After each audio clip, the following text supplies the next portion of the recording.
খোল করতাল নিয়ে নগর কীর্তন করতে করতে এলাকাবাসীদের সঙ্গে বসন্ত উৎসবে মাতলেন বালির চিকিৎসক বিধায়ক রানা চট্টোপাধ্যায়। মঙ্গলবার সকালে এই দৃশ্যেরই সাক্ষী থাকলেন স্থানীয় বাসিন্দারা।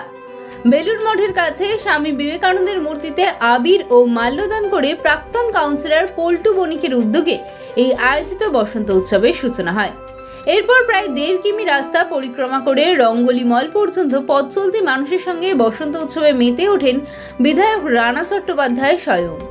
এলাকার বাসিন্দারা পরস্পরকে নানান রঙের আবিরে রাঙিয়ে দেন। বাদ যাননি বিধায়কও। তিনিও এলাকাবাসীদের আবিরে রাঙিয়ে মিষ্টিমুখ করিয়ে সৌজন্য বিনিময় করেন। এলাকাবাসীদের বিশেষত মহিলাদের উপস্থিতি ছিল চোখে পড়ার মতো।